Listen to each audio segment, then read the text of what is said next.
Oh, back there. So again, nihilism, he points out, is going to be a really dangerous thing, because nihilism is essentially, again, that belief that everything lacks meaning. If everything lacks meaning, then there's no reason to try to move ahead, to get better, to improve ourselves. It's an extremely damaging idea and philosophy. So one of the reasons it's so damaging is because it looks at suffering, and it says that suffering, therefore, is a bad thing. So why is life, why is life so bad? Well, because we're always suffering. And if there's no meaning in your suffering, then that means that a whole chunk of your life is just complete misery with no purpose. And it's difficult because, as I was saying before, if you have a why, you can get through anyhow. If you don't have a why, it becomes very difficult to get through a house. So for example, if, let's say, you came to me and go, hey, I'm bored, what should I do? And I say, well, go run a mile. And then you're going to sit there and go, okay, I'll go run a mile. No, you're going to run like 100 feet and go, oh, this sucks. You can go back. Why? Well, because running sucks, especially when you're out of shape. It's no fun. But if you have a reason for it, if you realize and go, no, you know what? Geez, I want to lose weight, so I guess I should start running. Well, now you have a why. Now, let's say you go to the doctor and the doctor does some blood tests on you and says, oh, dude, you're pre-diabetic. Unless you get yourself under control like immediately, you're going to be diabetic, which you realize is going to cut 20 to 30 years off of your lifespan, destroy the quality of your life. Now you might have a really, really strong why to do that.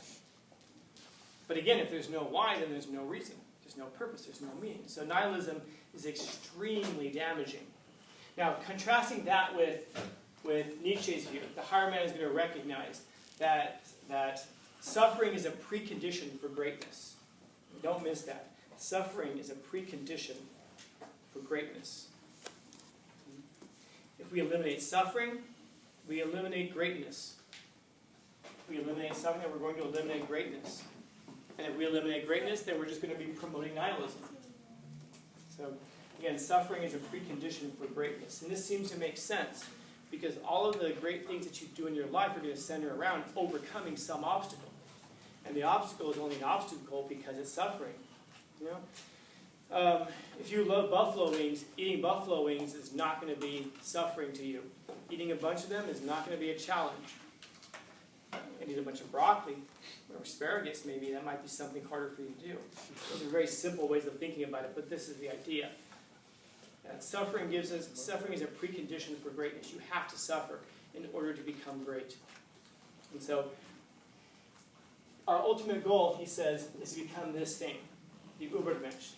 The Übermensch. You can think of the Übermensch as being the archetype for the higher man that the higher man follows. So essentially, this is like the archetype that the higher man esteems to be like. This is a person here who is entirely self-sufficient. It's the perfect being who's able to overcome fears and deficiencies. This is the person who overcomes the fears and deficiencies. Doesn't just accept them. Remember, nihilism, we just kind of accept them.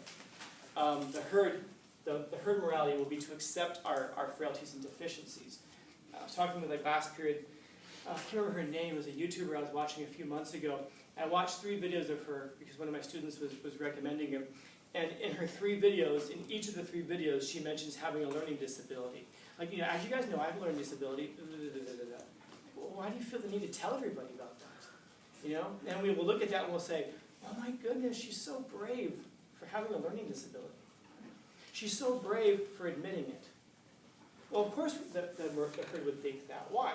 Because then that makes us not feel bad about ourselves. That makes us feel like, okay, so she's no better than us. Oh, thank goodness no one's better than me. Because if someone's better than me, then I have to get better. Or feel bad about myself. Those are my 2 options. And so the higher man seems to be like the Übermensch. This is the archetype that the higher man is pursuing. So now you can start to piece some things together. How is the herd going to feel about this person? How does it turn out for Socrates? Yeah. How does it turn out for anybody who tries to change the world?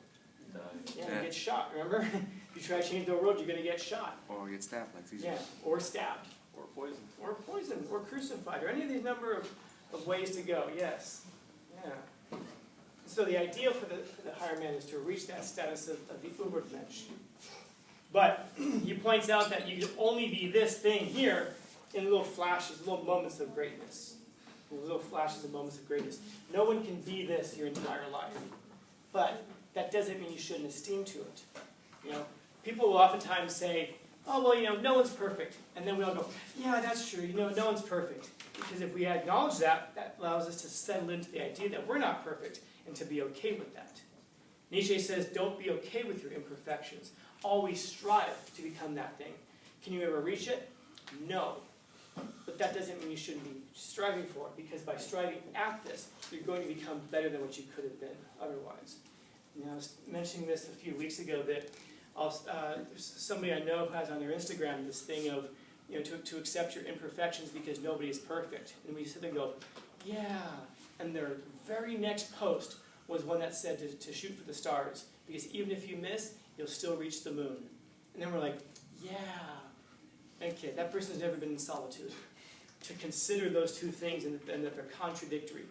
What should you do? Accept your imperfections, or should you aim for the best that you possibly can? Because even if you fail, you still end up further than where you were and closer to that perfection. You should aim for the stars. You end up on the moon, that's further than most people are going to get. But that's what this person is for them, to aim at that. Yeah. Now, the Ubermensch, by the way, is going to recognize that our deficiencies are good because they give us a goal. They give us something to overcome. Deficiencies are good because deficiencies give us something to overcome. Remember, without our deficiencies, we can't grow. We can't become great. But it's also, again, important to recognize that you can't be this your entire life because you're human. And again, that's not a thing to celebrate, but it's just to point out that we're human. Or, as Nietzsche says, we're human, all too human. So what does it mean to at some point be able to manifest that identity in these moments and flashes of greatness? The example I've been using today is, think about the worst thing that could happen to you in your life. Think about whatever it could possibly be. For some people, it's going to be like the death of your parents, or some family member who you love. Imagine that. Say your parents died. Now start to ask yourself who you would be in that situation. Would you be the person who's going to be sitting in the corner crying, weeping your eyes out, and essentially being of no use to anybody, in fact, even becoming a burden to others, because now people have to deal with that and deal with you? Or are you going to be the kind of person who's able to step forward and handle the situation as best as you possibly can? Are you the person who can hold it together under situations like that? Are you the person who has to be taken care of? Or are you the person who people will turn to when things go bad because they need someone strong to lean on? I was telling last grade, I remember, for example, when my mom died, she had a heart attack, and she was in a coma for 3 weeks. And when it first happened, nobody in my family was in a position where they were able to actually deal with the situation. Everyone was too broken up. My mom was the person who held my whole family together. Certainly it wasn't my sister. You guys knew I have a sister? It might be the first you've heard of this, because I haven't talked to her since 2002.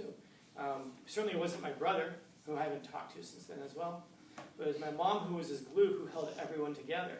So when she wasn't there anymore, there was this vacuum in the middle. This thing that I was talking about earlier. The whole structure and everything fell apart. And we were trying to figure out how to fill that void. My dad wasn't in a position either. He was too emotionally broken up. And so my family turns to 20-year-old me and is like, can you handle it? So I got to make the decisions about whether my mom lived or she died or if she was on life support, what kind of medical care she got. No pressure, right? I wasn't old enough to drink, but I was old enough to decide my mom's life or death. And so there's the question, are you the person that people can turn to? Or are you the person who's a burden, like my sister was? My sister's that person who was in the corner crying, making it, of course, all about herself. What am I going to do without my mom? She was that person. You had to kind of like, can someone please handle me? Versus the person who can actually stand up and take control of the situation. You might be the person who's going to cower in the corner and have to be taken care of. But that doesn't mean you should accept being that person. You should strive to become the person who people can rely on when there's a tragedy, when there's a situation that has to be dealt with. And that's the idea of maximizing yourself and who you are. So far, so good? Okay. So now, this notion of the affirmation of life. Affirmation of life is exactly what it sounds like. To affirm that life is good. That life can be good. Life can be good. And there are two ways of kind of understanding that. First of all, life is good because of what Nietzsche refers to as amor fati, which you'll see outside of Nietzsche's writings as well. It's this idea of the love of fate. Essentially to acknowledge that your life situation is what your life situation is, and to accept it and embrace it and to love it. Because you realize that even with all of your deficiencies, even with all of your suffering, even with the tragedy that is just endemic in existence itself, all of that gives you an opportunity to become greater. It gives you things to overcome, to become more like this person here, this archetype of the Übermensch. So it's a difficult thing to do, by the way, of course. You ever tried to deny suffering? Anybody? Try that? Maybe you're trying to talk yourself out of it. You can't talk yourself out of suffering the way that you can talk yourself out of love, for example. You ever been in love before and you sit there and you try to figure out if you're in love? Am I really in love? How do I feel? Oh, I'm not sure. Maybe you're wandering around and and you walk down the highway and you get hit by a bus. Boom! You're alive. Everything's all mangled up. Am I really suffering? No, you know you're suffering. When you're suffering, you don't try to figure it out the same way you try to figure out other things. You may even be trying to figure out if you're happy or not. Am I happy right now? I don't even know. But suffering is undeniable. When you're suffering, you know that you're suffering. Now Nietzsche would say that even in something like that, which by the way is echoed by Frankl, even in that kind of thing, he says life is good because it gives you something to overcome. It's a suffering that you can overcome. Suffering provides you opportunities for greatness, which by the way means that everything that happens in your life is good, or at least it's necessary, because it's necessary for your growth. Imagine a life in which you have no trouble, no problem, nothing. It's a stagnant life. It doesn't go anywhere. It's just there. But a life that has tragedy and has suffering means it's a constant life. You having to climb and overcome obstacles. So that eventually you reach that state of the Übermensch, the Overman, who's higher up above everybody else because of what you had to overcome. It's how you approach the suffering. So it's this love of fate or this love of suffering. And that's, I guess why not? Love of suffering is true here, but quite literally it means this love of fate. And then secondly is this idea of the eternal recurrence, which is still a very strange concept to me. You can think of it as being exactly what it sounds like, that everything recurs. All of these patterns repeat themselves. I've heard people try to explain it in the sense of it being like reincarnation. You come back and you live again. I've heard it explained as almost like a multiverse sort of a theory, that there's an infinite number of universes out there in which there's an infinite number of yous, identical yous, who are living out an infinite number of possibilities and possible lives. Yeah, I suppose so. But a really simple, easy way of thinking about it is that these things recur to the point that when you die, as Nietzsche writes, he says, I'd like to say, was this life? Was this life? I want to say to death. So you come across death, you want to be able to say, was this life? Well, then once more. Let's do it again. Let's do it again. In other words, the life that you live, when you get to the end of it, would you sit there and say, oh man, I'm done. Thank goodness I got to the end. Or would you sit there and go, oh, this was life? Let's do it again. Why not? Once more. The idea is that we would want to be able to get to that second point so that we would relive, recur, and redo these things all over again if we had the opportunities to. So, to affirm life, that life has potential for meaning, that a way of finding it is this love of faith, accepting our circumstances, loving them, embracing them, and overcoming. And then this idea of being able to once more, at the end of life, say, again, let's do it again. Questions so far about that? All right. I did promise you, right?